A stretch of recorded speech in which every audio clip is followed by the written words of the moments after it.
Have you ever stood in front of a mirror and asked yourself, why can't I just stick to what I said I'd do? Maybe it was a workout plan. Maybe it was waking up early. Maybe it was finally launching that idea you've been sitting on for months. Whatever it was, the intention was strong. But somehow, the action faded. And you were left with frustration, guilt, and a voice in your head whispering, "Here we go again." Let's be honest. Most people don't fail because they lack goals. They fail because they lack consistency. And what fuels consistency? One word: discipline. Self-discipline isn't about being perfect. It's not about punishing yourself or living like a robot. It's about making decisions that serve your future self, even when your present self wants comfort. Think about it. How many times have you postponed progress just to protect short-term comfort? How many mornings have you traded growth for 5 more minutes of sleep? How many days have you wasted waiting for motivation to magically appear? You see, motivation is temporary. It's emotional. It's unpredictable. But discipline is a decision. And once you master that decision, everything changes. Discipline is what gets you up when you don't feel like it. It's what helps you say no when everyone else is saying yes. It's what builds the kind of character you admire in others and deeply crave within yourself. But here's the real question. Why is it so hard to stay disciplined in a world that constantly pushes instant gratification? The answer isn't just about habits or routines. It's about identity. Self-discipline is rooted in how you see yourself. Do you see yourself as someone who follows through, or someone who always starts and stops? And more importantly, who would you become if you stopped breaking promises to yourself? Because once you master self-discipline, you don't just change your schedule. You change your future. So ask yourself right now, are you ready to become the kind of person who follows through? Are you finally ready to master the art of self-discipline? Number 1, discipline begins with decision. Self-discipline starts long before the habit. It begins with a decision, a bold, conscious declaration that your future matters more than your temporary emotions. Discipline is not built on convenience. It's built on commitment. Most people wait. They wait for inspiration, for motivation, for the right time. But waiting is a silent excuse, dressed up as patience. The truth is, you don't need to feel ready. You need to decide. Right now. In this moment. The power is in your hands. So ask yourself again, what decision have you been delaying that could change everything if made today? Your future doesn't need more waiting. It needs a warrior who chooses discipline now. Number 2, identity over motivation. Too often we rely on motivation like fuel, but it runs out quickly. Discipline doesn't thrive on motivation. It thrives on identity. Who you believe you are drives what you consistently do. When you shift your language from tasks to traits, everything changes. You stop saying, "I need to," and start living as, "I am the kind of person who." That inner identity becomes a filter for all your decisions. If you see yourself as focused, driven, consistent, you begin to act that way by default. So reflect deeply. Period. Are your daily choices reflecting your desired identity or keeping you trapped in your current one? Discipline flows from self-definition. Number 3, eliminate the option to quit. Discipline dies where excuses live.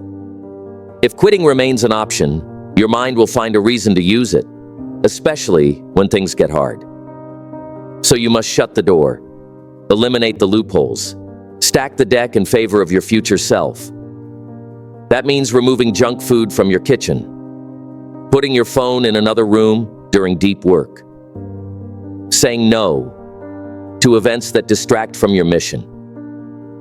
It's not about being tougher. It's about being wiser with your structure. Winners don't count on willpower.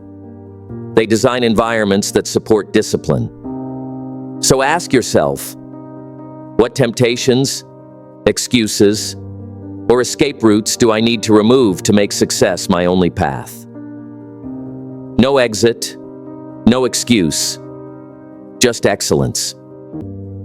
Number 4, train through micro wins. You don't master discipline by taking on massive challenges all at once. You build it like a muscle, through micro wins. These are small promises you keep to yourself. They may seem insignificant, but they carry enormous power. Each one says, I am someone who follows through. Wake up when you said you would.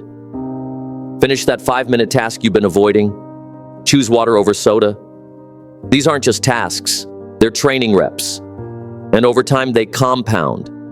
Every time you win, no matter how small, you reinforce the belief that you're in control.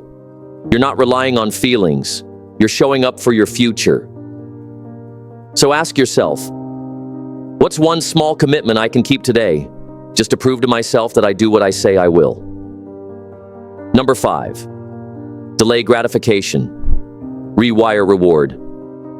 We live in a world that rewards speed, fast food, instant likes, quick dopamine. But discipline is about delayed gratification. It's about resisting the easy pleasure now in exchange for greater satisfaction later. And this isn't just self-denial, it's self-elevation. It's learning to enjoy the doing, not just the result. It's about celebrating the process that leads to pride, not just the payoff. For example, reward the sweat of the workout, not just the scale. Celebrate showing up to write, not just publishing. When you do this, your brain starts to crave effort, not escape.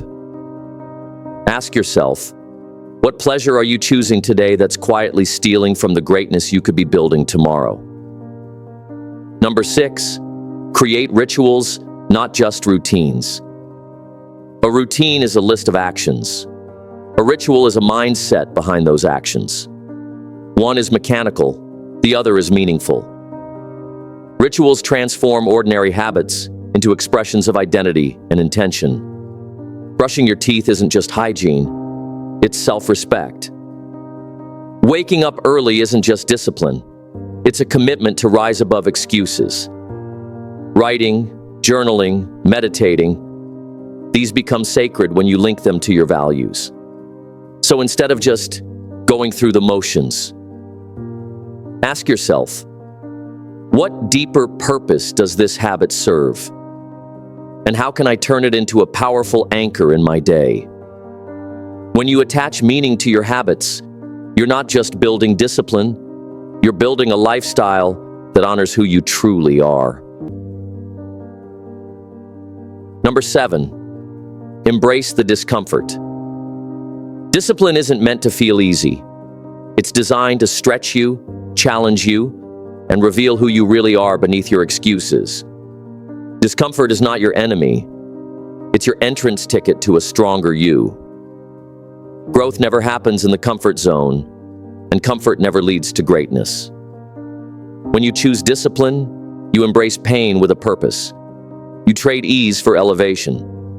And yes, it will burn. But so does regret. And that pain lasts far longer. Think about it. How many times have you looked back and said, I wish I had pushed myself? Ask yourself, which pain am I willing to endure? Temporary discomfort or a lifetime of wondering what could have been? Number 8, audit your environment. Even the strongest willpower can be crushed by a toxic environment. Willpower may get you started, but your surroundings will decide if you keep going. If your fridge is full of junk, your discipline will decay. If your phone is full of distractions, your focus will collapse. But when you design your environment intentionally, you reduce the need for constant effort. You make the right choices easier and the wrong choices harder. It's not just about avoiding temptation, it's about engineering success. Ask yourself, do my friends, my room, my schedule, and my digital world reflect the person I want to become, or the person I'm trying to outgrow? Number 9, track, reflect, adjust. Discipline isn't static, it's alive. And like anything living, it grows when nurtured and fades when neglected. Tracking your progress keeps you grounded in reality, not fantasy. Reflection allows you to extract the lesson from every win and every mistake. Adjustment ensures you stay flexible without giving up. This isn't about being perfect, it's about being consistent and conscious. You're not a robot, you're a learner. Progress is never a straight line, but it is traceable. Ask yourself, what pattern am I noticing in my actions? Am I proud of my trajectory, or am I just drifting? Number 10, self-respect is the ultimate reward. At the end of the day, results come and go. Achievements fade. But self-respect, that sticks. Discipline isn't about punishment. It's about self-respect in action. It's proof that you honor your own words, that your promises to yourself actually matter. When you say, I'll do it, and follow through, your confidence multiplies. Not because others clap for you, but because you clap for yourself. That's power. That's peace. Because knowing you can count on you is a kind of freedom no one can hand you. You earn it. Ask yourself, what version of me am I building each time I do the hard thing instead of the easy one? So now the question is no longer, can I be disciplined? The real question is, will I make the decision to lead my life, not just live it? Because once you master self-discipline, you stop waiting for change and start becoming the change. Remember, you don't need to do everything at once. You just need to start right now with one promise, one small win, one moment of strength.